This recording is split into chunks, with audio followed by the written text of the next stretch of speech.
प्रणाम। हमारे YouTube channel में सभी भाई बहन का स्वागत है। सभी को प्रणाम करते हैं तहे दिल से। एक बेटी का विवाह गीत सुनिए कि बेटी का विवाह गीत में कितना दर्द है। जब एक गायक, एक माँ इस चीज को महसूस करती है तो कलेजा कांप जाता है। लेकिन ये दुनिया का रीत है तो रीत निभाना है, अपना धर्म है, अपना फर्ज है, वो तो निभाना ही है। कि जोड़ला पराया संगवा, अरे जोड़ला पराया संगे, प्रीतिया के डोर हो। आज तो उतर लय बाबा, आज तो उतर लय बाबा, मथवा के भार हो। आज तो उतर लय बाबा, मथवा के भार हो। कहीं से आईबा पापा, बेटी कह बुलाईबा, मथवा पर हाथ धर के गोदी बैठाईबा।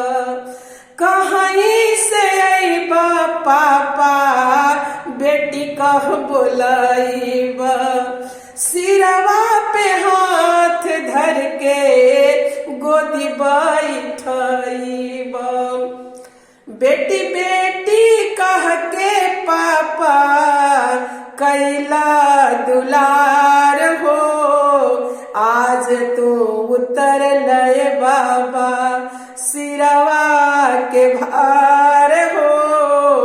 आज तो उतर लय बाबा, सिरवा के भार हो। माई हो या भागिन काहे बेटिया जनमलू। माई हो या भागिन काहे बेटिया जनमलू। लेते जन्मवा माई गर्दन न छिपलू। लेते जन्म कहना गर्दन छिपलू। लागला जहरवा अम्मा, लागला जहरवा मैया, दूधवा के धार हो। आज तो उतर लुए अम्मा, मथवा के भार हो। आज तो उतर लुए अम्मा, मथवा के भार हो। भैया हो बहिनिया के जन बिसराई हो। एक क्षण मौका पाके खाली हाथ आई हो। भाई भैया हो बहिनिया के जन बिसराई हो। एक क्षण मौका पाके खाली हाथ आई हो।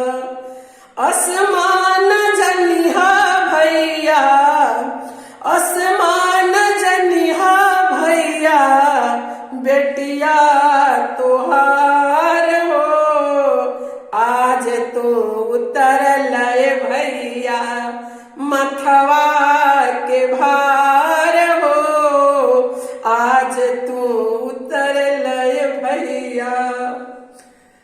सॉरी, ये गाना गाने में तो गला रूंधता ही है, लेकिन कोई बात नहीं। आप लोग पूरा गाना सुनिएगा और कमेंट करके जरूर बताइएगा। धन्यवाद।